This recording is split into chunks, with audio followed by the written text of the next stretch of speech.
was bad, you know, and I was still, sorry, my vape pen, y'all, sorry.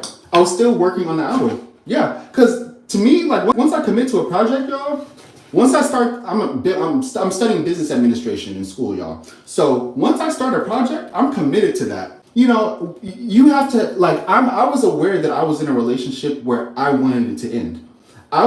Some of you may have been around for the cruise. Too. I went on my first cruise. I documented it. Not kind of in real time, kind of not. I kind of did a poor job of it. But anyway, I went to Mexico. I went to Ensenada with my ex, and it was a great time. But I landed on the coast of Ensenada, and I'm like, this is great, but look at who I'm with. All due respect to my ex. All due respect to my ex. Whatever respect is due to him. This is a weird situation. I don't know what's owed to him. Whatever that's owed to him. I'm looking back at him in the room. I'm on the balcony. Like, I had to transit. I had to transit 3 hours to school. So that's scooter, Metrolink, which is a train service, and bus. So 3 different forms of mobility that I had to do to get to school. But in 22, I knew that I wanted to end the relationship. And in 22, I started producing PXL. So this whole project is shaped around the psychological, like I said, the identity fragmentation, the breakdown that happens identity-wise when you've been with this person for 7 years, when you got with this person when you were 21 years old, and now you're 28. You know who you are now. You know where your values are. You know what you care about and what you don't care about. You know what kind of people you want to have in your life, and what kind of behavior to you is support, and what kind of behavior to you is not support. And you realize that the person that you're with, they're not there with you. They have developed differently. They have regressed in their own ways. They believe that they don't need therapy, which was the final straw for me. I guess we're here to talk. We're talking about it now. I didn't even think we were going to get into this. The final straw for me, the red flag that they're kind of had me come to Jesus, or had me, take off the rose-colored glasses, was after all that has happened in this 7 years. And I haven't even gotten into that because by court order, I'm not allowed to speak on him negatively. Until September, I'm not allowed to speak on our relationship or what happened between us in a negative light. If I do, my charges won't be dropped. So I haven't even begun to discuss what happened over the 7 years, and I want to do so, and I will do so when I'm able to, in the most tasteful and contributing to the art way as possible. Pixel is just the beginning of me reckoning with the demise of the relationship. Like I said, it started around 2018 and it ended in 25 in March. So that's 7 years of growth for some of us, growth for others. That's 7 years to realize, the support that I have in my family, who I'm with right now, whose bathtub that I'm sitting recording in right now, whose suburb I'm recording in right now. Shout out to mom and dad, okay? Came through and scooped a nigga, We had our estrangement or whatever, but it comes time when real shit happens that you realize who's in your corner and who's not in your corner, and who's pushing you to the corner, right? And in this case, it was my ex. So I had to duck that. Being put in jail for 3 days like I was in March was the perfect excuse to completely sever ties with that. Have they been trying to reach out to me on LinkedIn? Have they been trying to reach out to me on social media? Yeah, absolutely. I can't talk to them back though. My lawyer recommended it. They've commented on my stuff. I've mentioned, the fun I've been having in the summer, the people who I've had the grace of God to meet. I've met some of the most, in this recovery, in this coming back to myself moment, I've met some of the greatest people, and I'm meeting and befriending. I'm forming friendships that were off limits to me during those 7 years that I was in that relationship.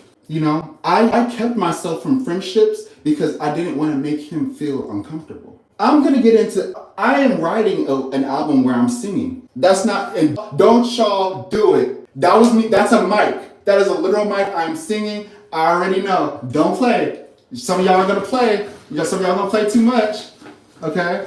I got an album where I'm singing, where I'm going to talk about this stuff in depth, and where I'll be allowed to. But in this interim where I'm not, just know. Yeah, they've been trying to reach out to me. Yeah, they've been trying to contact me on social media. Now's not the time. Caution is, now's not the time. Sweetie, I'm not allowed to. Have I forgiven you? Have I forgiven him? Absolutely. So I've forgiven him. When I got out and I had time to process where he was at and why he feels like that was an appropriate response to have, and that he didn't realize what this would do to me as a black man, him being an older white man, him putting me in jail. I forgave him for that. But I can't talk about what really happened over those 7 years, and I'm not going to talk about it, and I'm not going to address him in the comments the way he wants me to. I'm just going to say that I see him, I acknowledge him, and I'm going to do what my lawyers suggested, and I'm going to do what the court suggested. I'm going to keep it pushing. Because we're getting these charges dropped in September, y'all. That's what we're doing. Gotta establish some boundaries. It got to fisticuffs, so we gotta establish some boundaries this time. Even if I'm the one who has to do it. I'm the 28-year-old. I'm not the one who's 61. I gotta establish the boundaries. I'll talk more about it when I can, y'all. I wasn't even supposed to go into it like that. But just know that I'm stepping. This whole summer has just been about it. Reestablishing who I am, where my boundaries lie, what I will and will not accept, and the kind of support that I want in my life. The kind of relationships that I want to have. The friendships that I have right now, like I was saying, are great. I'm meeting great people. I have some things in development with certain people, friendships, acquaintanceships, seeing what it's going to be ships. I'm just in that space where I'm embracing people who are embracing me back, whatever shape that takes. And I just feel really grateful to have that. Even amidst all of this, like Autismo, my new bro, Autismo, that rhymes, my new bro, Autismo. Music shit. Autismo said it best while I play Atlas, while I play the first single from Gemini, GEMI.NCTRNM.com. The song that's playing in the background is Atlas. That's ATLASNM.com. Okay? On my promo, smooth as shit, but let me move on before it gets tacky. Now, I just dropped Really, and Really has been doing great. Really has been added to 5 playlists. Minimum. I said that I was going to have them loaded. I think that was the charger, y'all. That doesn't matter. Where did my music? I'm sorry. My YouTube music subscription lapsed because I have other things to spend my money on this month that need that. So we don't get background music playing. So that's what happened. I closed the thing and the music stopped playing. So I got added to a few playlists. Why aren't they showing? Why aren't we showing? Okay, well, I added some of them to my artist profile. Okay.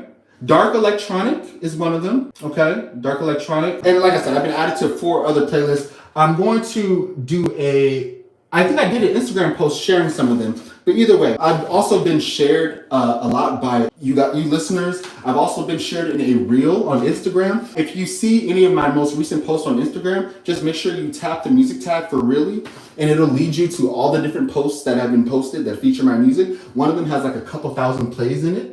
I'm really grateful for that post as well. I'm actually going to open my email right now just so I can shout out some of the playlisters. Really, because it's a slower song and because we're in summertime, but we're kind of going into late summer, I figured that it will be a slow burn and it will be a slow growth. And it's already kind of taken off. We're already on 500 streams on SoundCloud for Really. We're about to cross 100 plays on Spotify for Really, and that's great. Y'all may know on Spotify, they changed the rules to where songs don't make no money unless they get 1,000 streams. So like I said, we're pushing on 100 for Really. And I know when the album comes out, then streams is gonna jump. But if we can get Really to 1,000, then that song will become monetized and then I can do more with the song.